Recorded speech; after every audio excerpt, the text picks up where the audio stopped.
Hello everyone, welcome to another video. तो आज के दिन निफ्टी ने फिर से अपने सपोर्ट को रीटेस्ट किया और उसको ब्रेक किया और आज अगर आप निफ्टी देखेंगे तो वो इस सपोर्ट के नीचे ही क्लोज हुआ। तो इसकी वजह से अभी बहुत सारे जो इन्वेस्टर वो बहुत सारे जो ट्रेडर हैं वो थोड़े से वरीड है, क्योंकि लास्ट वीडियो में हमने डिस्कस किया था कि अगर किसी सपोर्ट को बार बार रीटेस्ट किया जाता है तो वो सपोर्ट टूटने के चांस बहुत ज़्यादा हो जाता है, और अगर सपोर्ट टूटता है तो प्राइस और भी नीचे जाने का चांस होता है। अभी निफ्टी जिस सपोर्ट लेवल पे उस सपोर्ट लेवल से रिकवर होने के बाद फिर से उस सपोर्ट लेवल को रिटेस्ट करता है और रिटेस्ट करने के बाद ब्रेक भी करता है, जिसकी वजह से बहुत सारे ये सवाल आते हैं कि क्या मार्केट इस सपोर्ट लेवल से नीचे जाएगा, तो क्या मार्केट में और भी ज्यादा गिरावट हो सकती है, और अगर ये और भी ज्यादा गिरावट होगा तो क्या निफ्टी 22,000 लेवल पर जा सकता है, और अगर ऐसा है तो अभी के टाइम में बाय द डिप करना है या मार्केट में भी और भी ज़्यादा गिरने के लिए वेट करना, ऐसे कई सारे सवाल आ जाते हैं। तो इसलिए आज के वीडियो में हम थोड़े टेक्निकल पॉइंट ऑफ व्यू से निफ्टी के चार्ट देखेंगे और निफ्टी के जो सपोर्ट लेवल है उसके नीचे जो सपोर्ट लेवल है उसको थोड़ा स्टडी करने की कोशिश करेंगे, और उसके साथ साथ जो ये ब्रॉडर लेवल पे कंसर्न है कि क्या निफ्टी 22,000 पॉइंट तक जा सकता है या नहीं जा सकता, उसको भी थोड़ा हम स्टडी करेंगे और ये जानने की कोशिश करेंगे कि निफ्टी को 22,000 लेवल तक जाना है वो कौन से क्रिटिकल सपोर्ट लेवल है जिसको निफ्टी को सबसे पहले ब्रेक करना होगा, और अगर मार्केट नीचे जाना है और अगर मार्केट में बाइंग प्रेशर बढ़ना है तो आने वाले टाइम में वो कौन से फंडामेंटल ट्रिगर होंगे जो मार्केट को नीचे जाने के लिए इन्फ्लुएंस कर सकता है, और हम उन ट्रिगर के बारे में अभी थोड़ा सा डिस्कस करेंगे। तो सबसे पहले निफ्टी को थोड़ा टेक्निकल लेवल पे स्टडी कर लेते हैं और ये जानने की कोशिश करते हैं कि अगर निफ्टी में गिरावट होगा तो उसके इमीडिएट सपोर्ट लेवल कहाँ पे है, और अगर निफ्टी को 22,000 पॉइंट तक जाना है तो निफ्टी को कितने सपोर्ट ब्रेक करने होंगे, उसको हम थोड़ा समझने की कोशिश करते हैं। और यूजुअली आप देखेंगे जो इन्वेस्टर मार्केट में बल्क बाइंग करते हैं या जो बाय द डिप करते हैं वो ऐसे लेवल को बहुत ही क्लोजली ट्रैक करते हैं, क्योंकि ऐसे जो लेवल है वो उनको अपॉर्चुनिटी स्पॉट करने में हेल्प करते हैं, क्योंकि अगर उन्हें इस सपोर्ट लेवल के बारे में पता है और उसके बेसिस पे अगर वो एंटिसिपेट कर सकते हैं कि मार्केट और कितना गिर सकता है, कहाँ पर सपोर्ट ले सकता है, और उस सपोर्ट लेवल पे अगर वो स्ट्रेंथ नहीं दिखाएगा तो उसके बाद मार्केट और कितना नीचे जा सकता है। अगर उनके पास ये इन्फॉर्मेशन है कब उन्हें मार्केट में बाय द डिप करना है या बल्क बाई करना है, तो सबसे पहले अगर आप निफ्टी को देखेंगे तो निफ्टी का जो ये इमीडिएट सपोर्ट है जिसको निफ्टी ने इलेक्शन से पहले ऑन करना शुरू किया था, और इलेक्शन से पहले ये रेजिस्टेंस था, और इलेक्शन के बाद जब ये ब्रेक हुआ तो अभी ये सपोर्ट बना है। तो इस लेवल के बारे में ऑलरेडी आपको पता होगा, इसको हमने पहले के वीडियो में कई बार डिस्कस किया था। तो अभी अगर आप थोड़ा सा पहले जाएं, यानी मार्केट जब अपने पीक लेवल पे था और वहां से जब ये गिरना शुरू हुआ तो सबसे पहले देखिए यहाँ पर निफ्टी को सपोर्ट मिला, क्योंकि किसी जोन के आसपास निफ्टी को कई बार पहले भी सपोर्ट और रेजिस्टेंस मिल चुका है, और यहाँ पर थोड़ा-सा कंसोलिडेट किया। इस सपोर्ट को ये ब्रेक नहीं कर पाया। यहाँ से मार्केट बाउंस नहीं हो पाया, और उसके बाद क्या होता है मार्केट यहाँ से नीचे जाता है और नीचे जाके अभी जो प्रेजेंट लेवल है वहाँ पे आके मार्केट रुकता है, और यहाँ पे ये जो पहला सपोर्ट है यहाँ पर अगर आप देखेंगे तो इस सपोर्ट लेवल को वो बार-बार रिटेस्ट कर रहा था, यानी इस लेवल को टच करने के बाद वो इमीडिएट रिकवर नहीं कर रहा था, बल्कि वो इस लेवल को ही बार-बार रिटेस्ट कर रहा था, बार-बार ब्रेक करने की कोशिश कर रहा था। और अगर एक बार किसी सपोर्ट लेवल को अगर प्राइस बार-बार रिटेस्ट करता है, तो वहाँ पर जो बायर का स्ट्रेंथ है वो वीक पड़ जाता है, क्योंकि बायर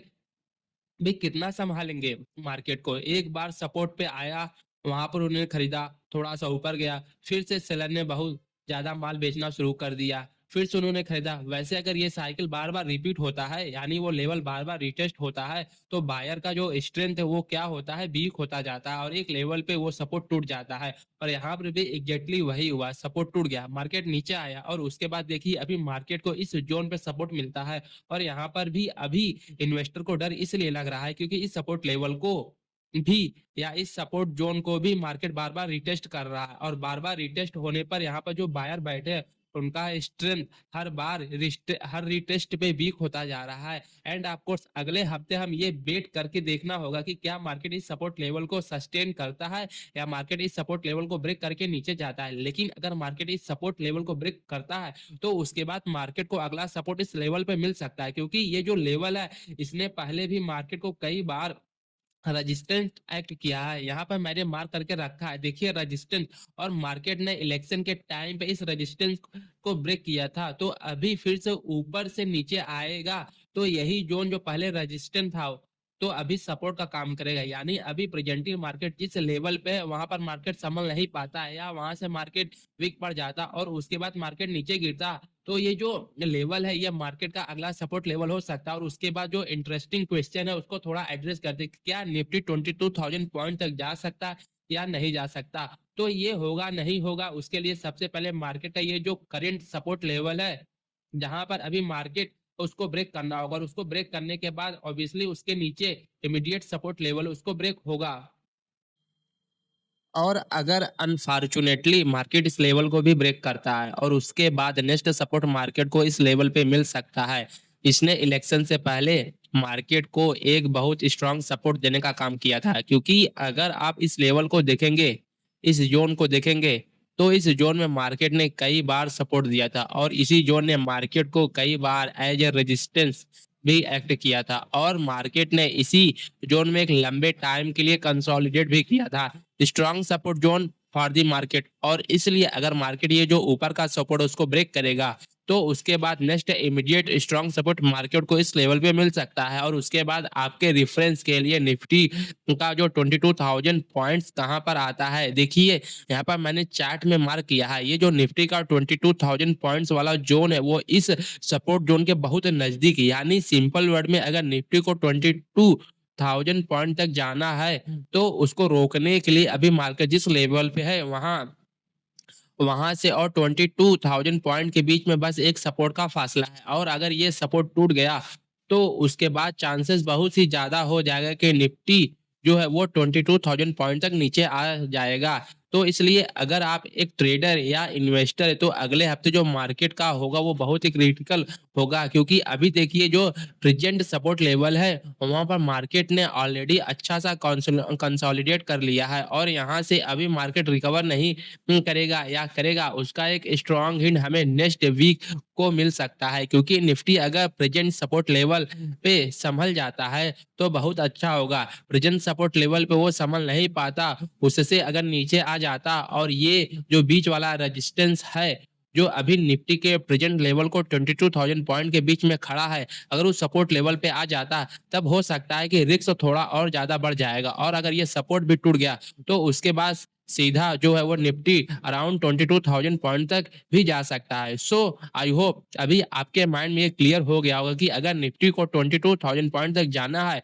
तो निफ्टी को कौन सा सपोर्ट लेवल को ब्रेक करना होगा। एंड ऑफ कोर्स आपको क्या लगता है, क्या निफ्टी 22,000 पॉइंट तक पहुंचेगा या नहीं पहुंचेगा? जो भी आपको लगता है उसको आप कमेंट में लिखिए और साथ ही साथ ऐसे जो क्वालिटी कंटेंट हम आपके सामने लाते हैं उसके लिए आप हमें एक थैंक्स बोलना चाहते हैं तो वीडियो के ऊपर जो लाइक बटन उसे प्रेस करके आप वीडियो को लाइक कर सकते हैं और कमेंट में एक सिंपल थैंक यू लिख के आप हमें और भी ज़्यादा अप्रिशिएट कर सकते हैं और मोटिवेट कर सकते हैं। और उसके अलावा हमारे जो नए वीडियो जो आपसे मिस ना हो जाए उसके लिए आप हमारे चैनल को सब्सक्राइब कर सकते हैं और बेल नोटिफिकेशन जो है उसको भी प्रेस कर लीजिए, जिससे हमारे नए वीडियो के अपडेट आप तक तुरंत पहुंच जाए। सो आई होप अभी आपको क्लियर हो गया हो कि निफ्टी के सपोर्ट लेवल कहाँ कहाँ पर है, कौन से सपोर्ट लेवल ब्रीच होने पे निफ्टी 22,000 पॉइंट तक पहुंच सकता है। एंड ऑफकोर्स मैं भी मार्केट को मॉनिटर करता रहूंगा। जो वीडियो के डिस्क्रिप्शन और कमेंट में उसके लिंक है, आप जाके वहां से इन सारे सोशल मीडिया हैंडल को ज्वाइन कर सकते हैं। तो अभी उसके बाद बात करते हैं कि कुछ फंडामेंटल रीजन के बारे में जो मार्केट को नीचे जाने के लिए इन्फ्लुएंस कर सकता है या पुश कर सकता है। तो अभी रिसेंटली क्या हुआ था, यूएस फेड ने इंटरेस्ट रेट को 25 बेसिस पॉइंट कट किया था। यानी पहले इंटरेस्ट रेट 4.75% पे था, वो अभी रिड्यूस होकर 4.5% हो गया है। इंटरेस्ट रेट अगर कम होगा तो that will be good for the stock market, क्योंकि इससे क्या होगा, कंजप्शन बढ़ेगा, जो कंपनी है उनके अर्निंग बढ़ने चाहिए। और अगर ऐसा होता है तो यूएस मार्केट बढ़ेगा, लेकिन इंडियन मार्केट आज क्यों नहीं बढ़ा? That is a big question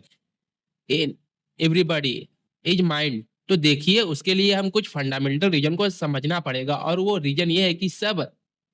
चाहते थे कि ट्रम्प जीत जाए और अभी ट्रम्प जीत गए, मुबारक हो। अभी हमें ट्रम्प को झेलना भी पड़ेगा क्योंकि अभी ट्रम्प के जो पॉलिसीज है वो यूएस इकोनॉमी में इन्फ्लेशन को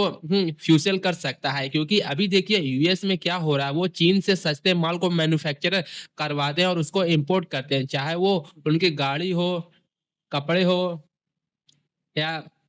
रेडीमेड सामान हो, वो सारे मोस्ट प्रोबेबली चीन से ही मैन्युफैक्चरर होते हैं। अभी ट्रम्प भैया आए और वो क्या करेंगे, वो चीन के ऊपर टैरिफ लगा देंगे। यानी चीन से अगर कोई माल इंपोर्ट करता है तो उसके ऊपर उसको ज़्यादा टैक्स देना पड़ेगा, यानी वो महँगा हो जाएगा और ये जो महँगाई है, इसको झेलना किसको पड़ेगा? इसको सिटीज़न को झेलना पड़ेगा और महँगाई बढ़ता है, इन्फ्लेशन बढ़ता है, तो क्या होता है उसके बाद फेडरल रिज़र्व फिर से स्टेप इन करना पड़ेगा और उनको कुछ एक्शन लेने पड़ेंगे और इस के रिलेटेड देखिए बहुत सारे लोग ये भी बता रहे हैं कि अगर ट्रम्प चीन के ऊपर टैरिफ बढ़ाएगा तो उसकी वजह से अभी ये जो यूएस का फेड रिजर्व या फेड अभी रेट कट कर रहा है, इंटरेस्ट रेट कट कर रहा है, उस रेट कट को वो स्टॉप कर सकता है और अगर रेट कट वो हॉल्ट कर देता है तो ये यूएस मार्केट ही नहीं बल्कि इंडियन मार्केट और दुनिया भर के जो मार्केट है उनके लिए भी नेगेटिव होगा और इसी फियर के चलते अभी मार्केट के जो मार्केट है वो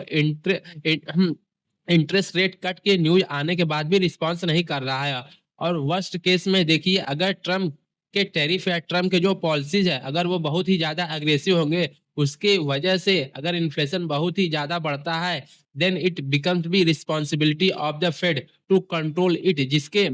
वजह से उल्टा इंटरेस्ट रेट को घटाने के बदले वो बढ़ा भी सकते हैं, क्योंकि इतने सालों से वेट कर रहे थे कि कब इंटरेस्ट रेट कट आएगा, कब इंटरेस्ट रेट कट आएगा और अभी फाइनली इंटरेस्ट रेट कट आ रहा है और ऐसे टाइम पे ट्रम्प भैया जीत के आते हैं और वो अपने खुद के पॉलिसीज़ लेके आते हैं, खुद के एजेंडा लेके आते हैं और एलन मस्क जो है वो अपने बिज़नेस के बारे में सोचेंगे, उनके बिज़नेस के लिए जो अच्छा हुआ उन्हीं पॉलिसीज़ को ट्रम्प के ज़रिए पुश करवाएँगे। That is a big risk on the market right now. जो मार्केट को अभी ज़्यादा नीचे पुश करने के लिए प्रेसाइज़ कर सकता है, यानी जो बेसिकली एफआई है उनको ज़्यादा माल बेचने पे मजबूर कर सकता है और उसके अलावा जो एफआई और बड़े इन्वेस्टर है उनको हमारे मार्केट में और भी ज़्यादा बेचने के लिए एक फैक्टर इन्फ्लुएंस कर सकता है और वो फैक्टर ये है कि अभी ट्रम्प जो है वो ट्रम्प के जो पॉलिसीज है वो heavily influence by the Elon Musk. उस पॉलिसी में एक स्ट्रांग पॉलिसी ट्रम्प ये बताते हैं कि वो वापस डॉलर को स्ट्रांग करेंगे और बॉन्ड यील्ड को ऊपर ले जाएंगे और ऐसा हो उन्होंने अपने कई सारे इलेक्शन कैंपेन में भी बताया था और उसी रीजन की वजह से जब ट्रम्प जीते तो डॉलर भी ऊपर गया और यूएस की जो बॉन्ड यील्ड वो भी ऊपर गया और सिंपल वर्ड में यहाँ पर आपको ये समझना है कि अगर बॉन्ड यील्ड ऊपर जाता है, तो जो बड़े इन्वेस्टर वो हज़ारों करोड़ों जो लाखों करोड़ों रुपए मार्केट में इन्वेस्ट करते हैं, उनके लिए एक बहुत ही सेफ इन्वेस्टमेंट एसेट मिल जाएगा, जहाँ पर किसी भी तरीके का रिस्क नहीं है। बस उनको बॉन्ड खरीदना है और उसके ऊपर जो सेफ रिटर्न मिल रहे हैं, उसको कमाना है और आराम से एन्जॉय करना है। तो इसके लिए बड़े इन्वेस्टर क्या करेंगे, वो स्टॉक मार्केट में माल बेचेंगे और बॉन्ड मार्केट में माल इन्वेस्ट करेंगे और ऐसे केस में स्पेशल उन मार्केट के ऊपर रिस्क बहुत ज़्यादा बढ़ जाता है जो इमर्जिंग मार्केट है। अभी हमारे सेंटीमेंट में आपने देखा ही होगा कि किस तरीके से हमारे मार्केट में क्वार्टरली रिजल्ट आ रहे हैं, किस तरीके से हमारे कंपनीज अर्निंग पोस्ट कर रहे हैं, जीडीपी है और हाँ, जीडीपी 7.2% ज़रूर है, लेकिन जो कंपनी जो उनके क्वार्टरली रिजल्ट बहुत ही खराब निकल के आ रहे हैं। अभी जो पूरा market they are still waiting कि कब ट्रम्प पॉलिसी ऑफिस में कदम रखेंगे, कब वो अपना पेन उठाएँगे और कब वो पॉलिसी साइन करना शुरू करेंगे। उसके लिए अभी पूरी दुनिया के मार्केट वेट कर रहे हैं और ये जो पॉलिसीज़ है, अनसर्टेनिटीज़ हैं, they have the power and they have the strength to push the market down और अगर सच में ट्रम्प की जो पॉलिसीज है अगर वो बहुत ज़्यादा अग्रेसिव होंगे तो हो सकता है कि शॉर्ट टर्म और मीडियम टर्म के लिए मार्केट इसको अच्छे से ना ले। इसकी वजह से मार्केट में सेलिंग प्रेशर और भी बढ़ सकता है। So these are things you have to watch out for और ऐसे टाइम पे stick with companies which are fundamental good, यानी जो आज नहीं हो तो कल फिर से वापस ऊपर जाएँगे, क्योंकि उनके बिज़नेस में दम है। हुँ, एस्टेब्लिश ब्रांड है, एस्टेब्लिश बिज़नेस है, अच्छे फंडामेंटल है, अच्छा बैलेंस शीट है। ऐसे कंपनीज़ के साथ आप दोस्ती कीजिए और ये ओवरऑल कंपनी है जिनके ऊपर डेट बहुत ज़्यादा है, बहुत ज़्यादा एजुकुलेशन है, स्पेकुलेशन है। प्रमोटर का नाम सही नहीं, प्रमोटर देखा इन एक्टिविटी में इन्वॉल्व है। ऐसे कंपनी के साथ अभी थोड़ा दूरी बना के रहें। क्योंकि बुल मार्केट में सब चल जाते हैं, लेकिन जब बियर मार्केट आता है तो कंसोलिडेटिंग मार्केट आता है, that will be the real estate. और ऐसे स्टेट में सिर्फ वही इन्वेस्टर जीत पाते हैं और इस फेज को सरवाइव कर पाते हैं जो अच्छे कंपनीज के ऊपर इन्वेस्टमेंट के लिए रिले करते हैं। So keep that. So I hope आज के वीडियो से आपने कुछ ना कुछ जरूर सीखा होगा। अगर कुछ सीखा है तो वीडियो को लाइक करें और चैनल को सब्सक्राइब करें।